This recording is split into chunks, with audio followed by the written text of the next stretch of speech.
네, 시장을 이겨라 오늘 전략입니다. 시장이 좀 반등이 나오고 있죠. 반등을 어떻게 규정할 것이며 경기를 또 금리 상황을 어떻게 판단할 것인가 전략 세웁니다. NH투자증권 조현주 연구위원 오셨습니다. 어서 오십시오. 안녕하세요. 미국의 장단기 금리 역전에 대한 우려감이 있었고 그 주가가 큰 폭으로 흔들렸는데요. 일시적으로 이제 조금 완화가 되는 모양새입니다. 단기적으로 봐야 될까요? 아니면 중기적으로 해석을 해야 될까요? 네, 일단은 최근에 이제 부채 한도 협상이 미국에서 일어났었는데요. 예. 이 부채 한도 협상을 위해서 약간 부채 한도를 좀 유예시키는 일이 있었습니다. 그렇다 보니까 단기적으로는 미국 재무 고갈로 인해서 채권을 발행하는 현상이 나타났거든요. 그렇게 된다면은 사실 단기 금리가 조금씩 더 하락할 수 있는 여지는 있다라고 보고 있어서 사실 이 장단기 금리 차의 역전 흐름이 뭐 단기적인 이슈다라고 보기는 어렵고요. 좀 추세적으로 좀 스프레드가 커질 수 있다, 하락할 수 있다라고 저희는 생각을 하고 있는데 그렇게 본다면 결국 장단기 금리차 역전 흐름이 나타난다. 그리고 중장기적으로 지속된다라는 의미는 경기 침체가 가까워졌다라고도 해석할 수가 있을 것 같거든요. 근데 이런 부분을 아마 증권이나 뭐 금융시장에서는 두 가지로 해석을 하고 있을 겁니다. 1995년과 1998년 사례를 들면서 장단기 금리차가 역전이 되더라도 경기 침체가 바로 오는 것은 아니다라는 게 이제 첫 번째일 거고요.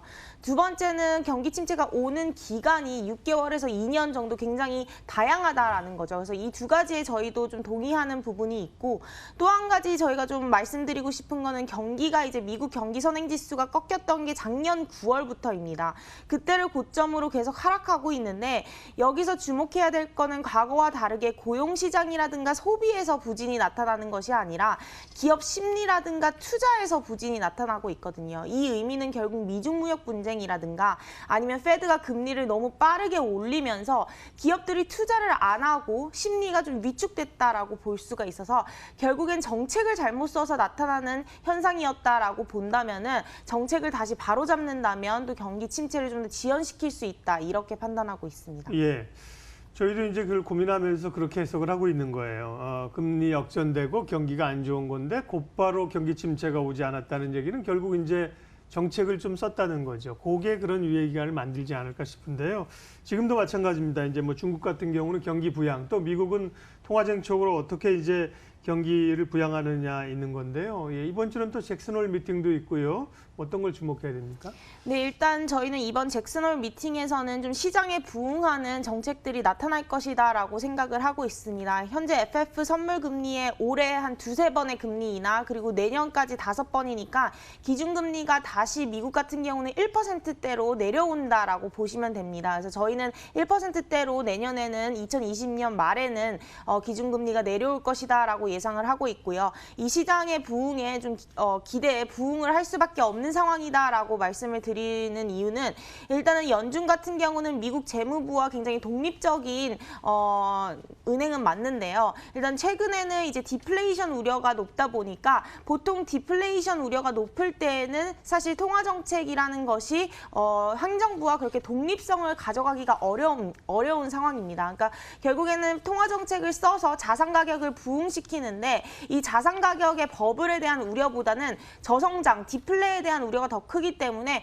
결국에는 정치적 압박을 받게 되는 거고 통화 정책 자체도 시장이라든가 정책적 압박에 부응해서 좀 나타날 수밖에 없다라고 생각을 하고 있어서 저희는 일단은 뭐 부채 한도 유예도 있고 단기적으로는 채권 공급이 늘어날 수밖에 없는 상황이기 때문에 저희는 일단은 통화 정책 같은 경우는 좀 시장에 기대하는 그래서 잭슨홀 미팅이 한 토요일 오전쯤에 결과가 나타날 것인데요. 시장이 예상하는 것만큼 좀 기대감을 가져도 되지 않을까라고 판단하고 있습니다. 예, 기대감을 가지고 계시네요. 사실은 뭐 무슨 얘기를 하려는지 시장을 충족시켜주는 얘기를 할 수 있을까?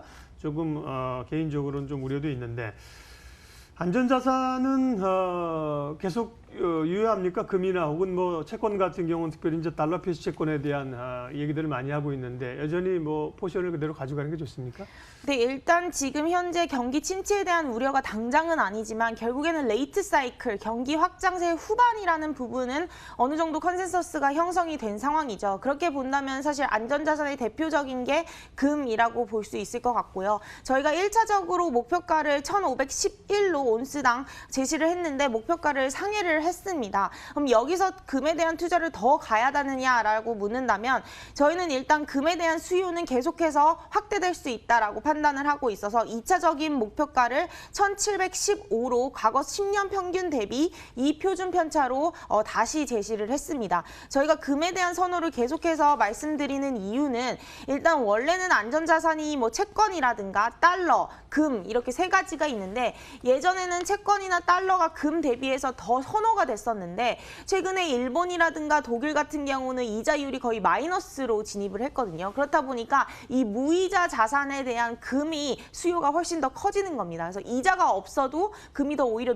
좋다라는 것이 마이너스 금리로 진입을 하면서 오히려 채권보다 금을 선호하는 흐름이 나타나고 있고요. 또 금리를 계속해서 낮추는 흐름이 나타나고 있기 때문에 저희는 채권이나 달러보다는 안전자산인 금이 조금 더 우선순위에서는 상승할 수 있다라고 판단을 하고 있어서 금에 대해서는 오히려 조정 시 매수하는 전략 계속해서 말씀드리고 있습니다. 1,700달러 이상이라고 그러셨죠? 네. 네. 지수 흐름 좀 보겠습니다. 뭐 하방은 어쨌든 간에 불안한 가운데 조금 다져가는 형국인데 위로도 참 가기는 좀 어려운 형국입니다. 국내 증시 단기 판단은요? 네, 일단 뭐 중국도 어제 많이 올랐고 미국도 계속 상승하는 추세인데 한국만이 좀 성과가 저조한 상황입니다. MSCI 기준으로 전 세계 49개 국가 중에서 한국은 46위의 수익률을 기록하고 있는데요.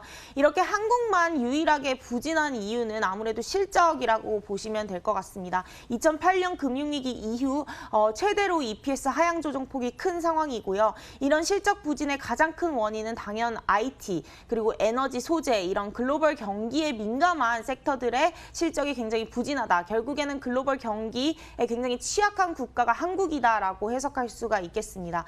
글로벌 경기 침체 공포 지속되고 있고 미중 무역 분쟁 이슈가 이런 침체 위험을 더 돋보이게 하고 있기 때문에 일단은 투자 심리가 본격적으로 개선되기에는 좀 시간이 걸린다라고 저희는 판단을 하고 있습니다. 오히려 4분기에 이제 글로벌 경기 선행 지수가 좀 바닥을 통과할 것이다라고 예상을 하고 있고요. 수출 경기의 뭐 기저 효과, 원화 약세 등을 고려를 한다면 저희는 한 4분기부터 시장이 조금 더 날개를 펼 수 있다라고 보고 있습니다. 예.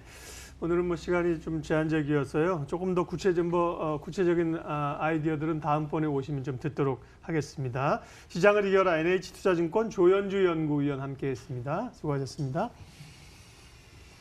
예, 출발 마켓은 오늘 여기까지 하겠습니다. 두 시장 상승세이긴 하지만 조금 관망세적인 상승세라고 봐야겠죠. 빨간불이긴 하지만 탄력적이진 않습니다. 예, 오늘도 좋은 결정, 좋은 투자하십시오. 고맙습니다.